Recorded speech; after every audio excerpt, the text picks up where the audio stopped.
Hello students, कैसे हैं आप सब लोग? I hope you are doing good.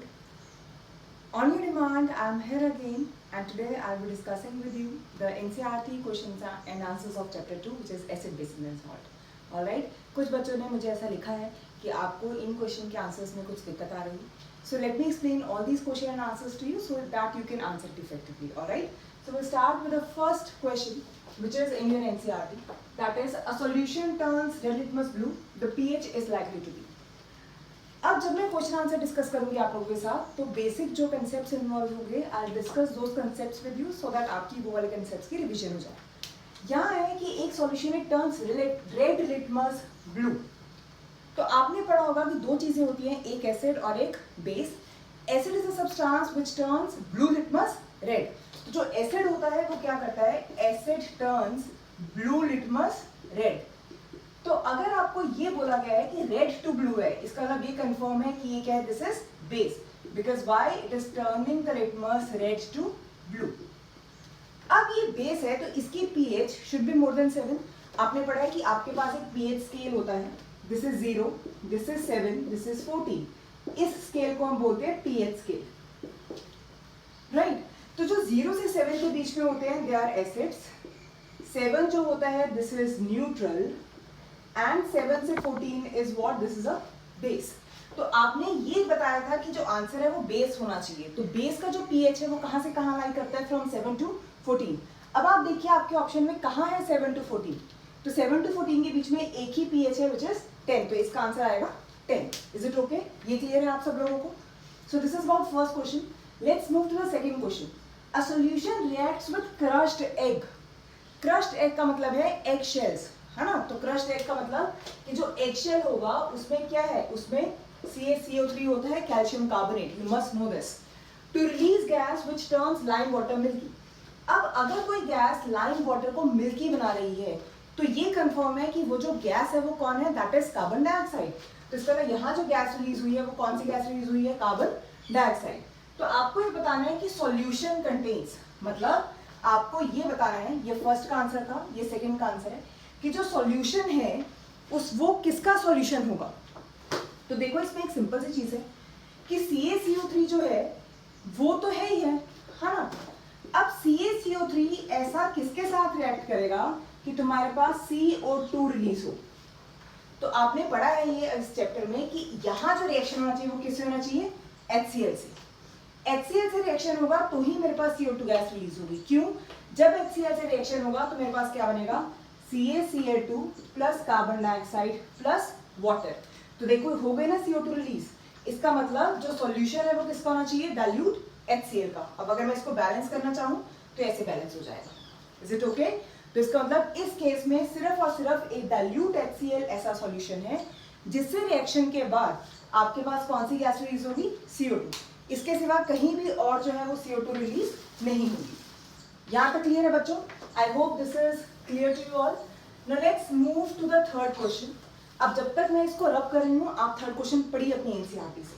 देखिए थर्ड क्वेश्चन क्या है, पढ़ो और समझो क्वेश्चन को.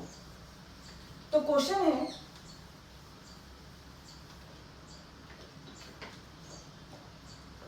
"10 ml of solution of NaOH is found to be completely neutralized by 8 ml solution of HCl." 10 ml solution है किसका, NaOH का. आप सबको पता है NaOH is a base, right, और HCl क्या है, एसिड. तो बोला क्या गया है कि 10 ml ऑफ NaOH को न्यूट्रलाइज करने के लिए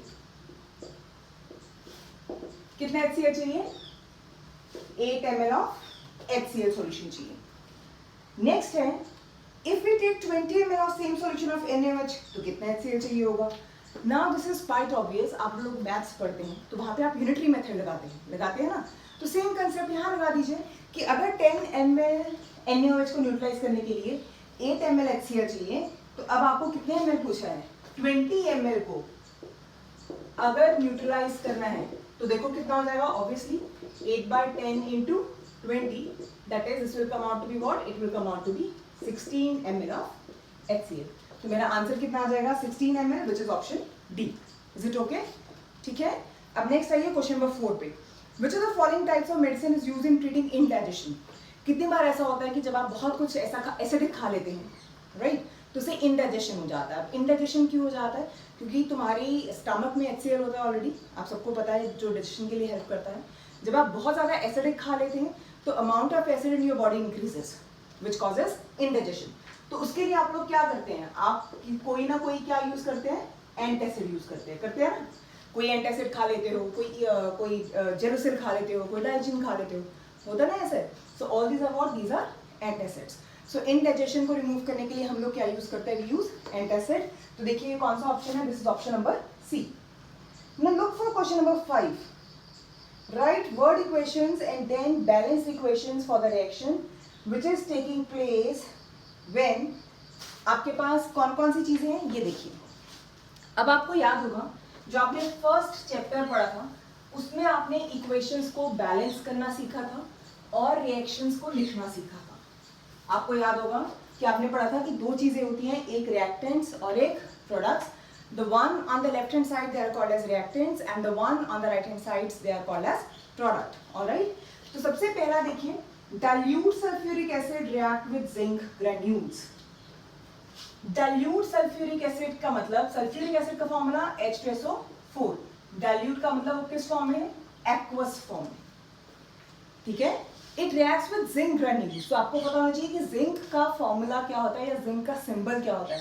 तो जिंक का सिंबल होता है Zn एंड ग्रेन्यूल्स है इसका, दिस इज सॉलिड. अब तुम खुद से सोचो क्या होगा.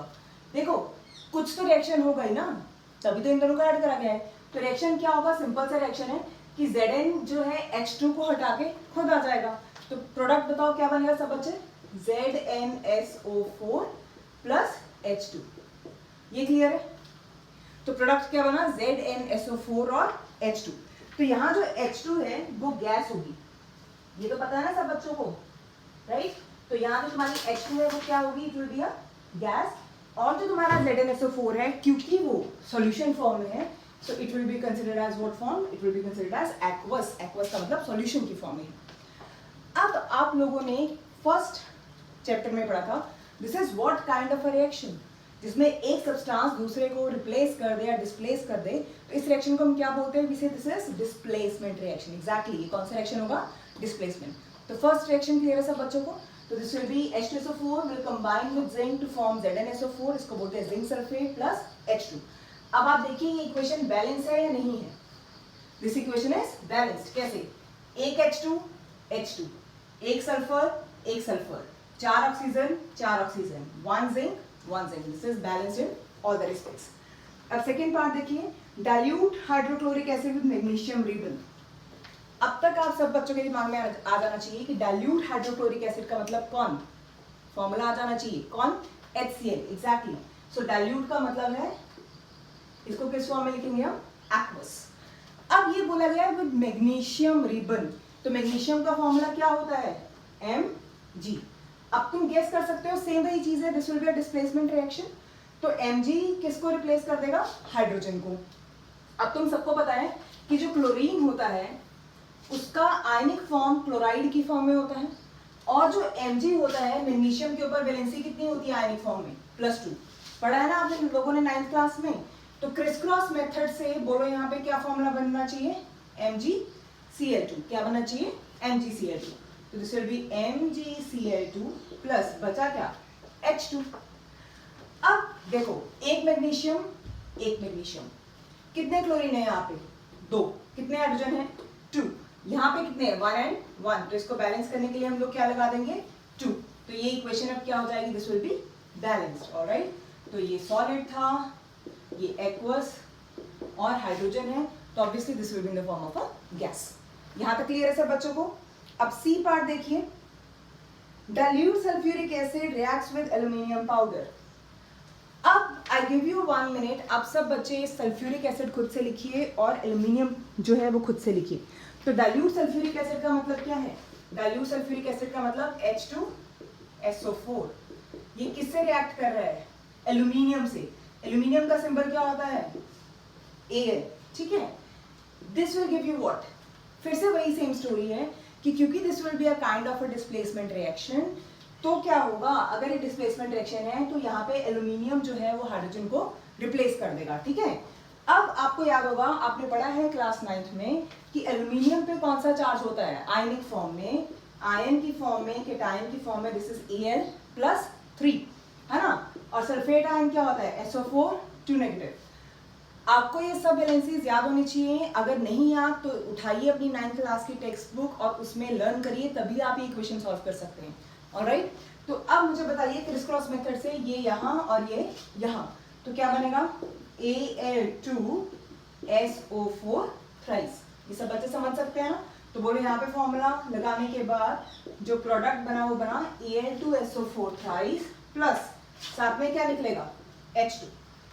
अब क्या ये इक्वेशन बैलेंस है देख लेते हैं। यहाँ पे कितने एल्यूमिनियम है 2, तो यहाँ भी कितने आने चाहिए 2, तो एल्यूमिनियम तो हो गया हमारा बैलेंस। अब यहाँ कितने सल्फेट आयन हैं 3, यहाँ कितने हैं 1, तो इसको किससे मल्टीप्लाई करोगे 3 से। तो देखो 3 सल्फेट आयन्स हो गए, यहाँ भी 3 है, तो सल्फेट भी क्या हो गया बैलेंस।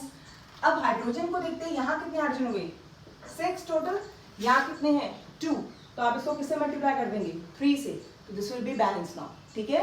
तो अभी इक्वेशन की क्या हो गया है, अभी इक्वेशन आपका बैलेंस हो गया है। Is it clear to you all.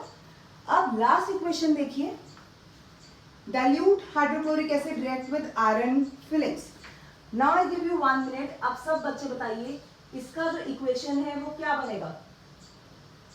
dilute hydrochloric acid का मतलब कौन HCl, आयरन फिलिंग्स जो है मतलब Fe। अब आयरन जो होता है it has +2 oxidation state, chloride ion है Cl-, तो आप बता सकते हैं यहाँ पे क्या बनेगा। So I give you this as your task. You have to complete this by yourself. आपको ये वाला जो काम है ये खुद से complete करना है, ये reaction you have to complete it by yourself. With this we are done with first few questions of the exercise. I hope it is clear till here. I'll discuss the next of the questions in the next video. पहले आप यहाँ तक discuss कर लिया है आप लोगों ने, इसको just go through it once और देखिए अगर इसमें कोई प्रॉब्लम है तो, and try to solve this and write the answer in the comment box so that I could know कि you have understood the concept. ठीक है, this is all. Thank you so much. I will continue the next video and then we will discuss the rest of the questions. All right? Thank you so much.